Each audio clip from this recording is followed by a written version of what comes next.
Damien Antilles, il nous reste 2 minutes. J'aimerais quand même qu'on dise un mot des auto-entrepreneurs. Ils sont très nombreux à nous écouter sur BFM Business.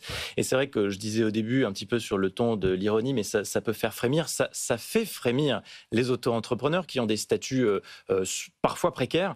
Et quand ils voient l'URSSAF, ça leur plaît pas généralement. Surtout que les cotisations, elles ont augmenté depuis l'été dernier de 21,2 à 23,2%.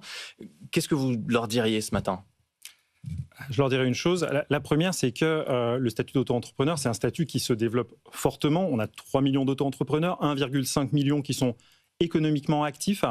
Il n'y a aucune raison de ne pas payer ses cotisations, de ne pas déclarer. Pourquoi ? Parce que tout est très simplifié. On a un site qui s'appelle auto-entrepreneur.ursaf.fr. Vous déclarez votre chiffre d'affaires, vous payez vos cotisations. Ça permet quoi ? Ça permet d'avoir des droits, ça permet d'agir dans la légalité. Et c'est pour ça que les taux ont augmenté. C'est parce que ça vous donne des droits supplémentaires à la retraite complémentaire. Donc il faut, voilà, c'est ça que je veux dire aux entrepreneurs. Voilà, et ça fait partie de notre exercice de pédagogie. Avec un droit à l'erreur qui est toujours en cours ou pas ? Oui, le droit à l'erreur, c'est culturel. Donc on peut appeler l'URSSAF en disant « je ne sais pas ce que j'ai fait là, j'ai peut-être fait une erreur ou pas ». Voilà, quand on fait un contrôle, quand c'est de bonne foi, évidemment, il y a un droit à l'erreur, ça c'est sûr. En revanche, quand on parle de fraude, c'est-à-dire de la fraude qui est faite sciemment, là, on a une attitude un peu plus sévère, ce qui est tout à fait normal.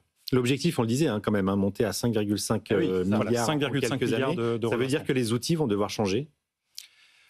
On est en train nous sommes en train de travailler sur certains outils juridiques qui pourraient nous permettre de faire davantage de saisie, davantage... La technologie, l'intelligence artificielle, ça va passer par là aussi ? Alors, on utilise déjà des méthodes plutôt de data mining, de statistiques qui nous permettent d'affiner d'autres ciblages et puis d'optimiser en fait l'utilisation de nos moyens en ciblant sur les meilleures entreprises les plus probables.